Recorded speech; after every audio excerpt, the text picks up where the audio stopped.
Some sad news tonight about J50. The ailing orca is now believed to be dead.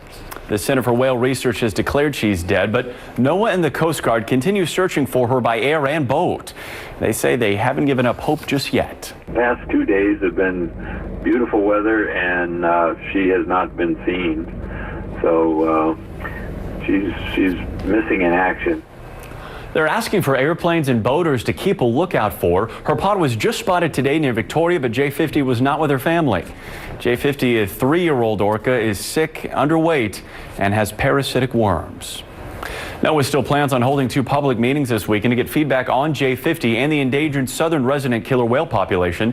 The first meeting is Saturday at 7 o'clock at Friday Harbor High School. The second set for Sunday in Seattle at the University of Washington at Haggett Hall Cascade Room. It is what whale watchers have been dreading. J50, the sick and endangered orca in BC waters, is presumed to be dead.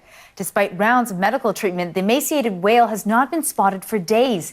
And while U.S. officials continue to search for her tonight, hopes for the young orca are fading. John Hernandez reports. If she has truly gone, this would be a very, very sad day. It's been 7 days since the ailing orca J50 was last seen by researchers. This morning, scientists scoured waters along the Pacific coast looking for her, but again, their efforts proved fruitless. She was in very poor condition last time people saw her, and in declining condition. And so I think we're all very worried right now. The whale has been monitored by scientists from both the U.S. and Canada for months. Researchers observed the 4-year-old orca had a loss of fat stores and had foul breath, all signs of poor health. While it's unknown what caused these symptoms, biologists administered it antibiotics twice. It was a huge effort, and of course we're all quite attached to these animals, and you especially get attached to an animal that you've tried to work on to help. Plans to capture the whale and nurse it back to health had also been considered, but J50 hasn't been seen since last Friday. Over the last few days, teams from the National Oceanic and Atmospheric Administration were able to locate her pod, which includes her mother, but J50 was nowhere to be seen.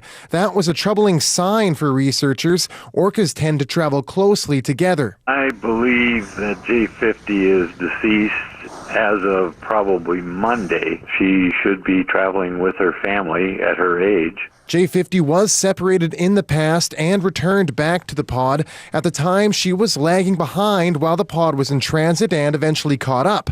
But her pod hasn't traveled far this time around, leading researchers to say she is gone for good. Her death marks another tragic blow to the endangered southern resident killer whale population and brings the total down to 74 orcas. It's a highly endangered pod. Every animal is very important. That's particularly true of a young female like J50, so it does represent a big loss to this population of killer whales. Researchers still hope to recover a carcass to understand her illness and the cause of death. John Hernandez, CBC News, Vancouver. Way to go. Thank you. It is what researchers had feared for nearly a week. Tonight, the Center for Whale Research is declaring that the sick orca calf, J50, we've also known her as Scarlet, is dead. Today, crews searched for her from the water. They also searched from the air. But after seeing her family again without her, the experts made the call and declared her dead. We should point out, though, they have not found the orca's body. And for that reason, NOAA says they are not officially calling off any search. Simone Del Rosario tells us how lead researchers declared Scarlet dead and why some are still holding out hope. Out there, that's Bellevue Point, and then Limekiln Point is just south of that, and JK and L pods are out there, and J50 is not with them. How's that? She did. A startling statement from Ken Balcomb, who has tracked the southern resident population for the government for 42 years.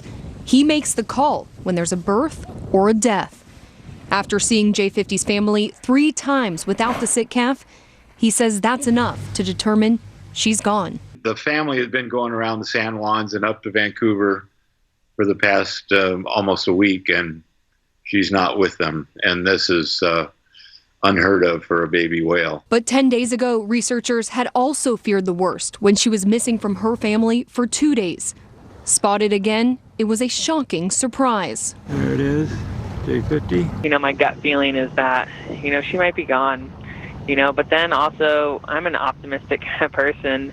So I think maybe she might be somewhere off by herself. Deep in my stomach, I'm very concerned, but I'm gonna wait a day or so before I get too upset. Noah tells me despite Ken Balcomb's determination, they will continue searching for her until they've exhausted that possibility. And if there's any chance they can recover the body and find out what was wrong with her, they can learn something that might help the entire endangered population in the future. Guys? Well, Noah is asking the public to be on the lookout. If you see her stranded, the hotline number to call is on your screen. They're still moving forward with public meetings this weekend to give a search update and get your input on southern resident recovery. For more information, go to our website, q13fox.com.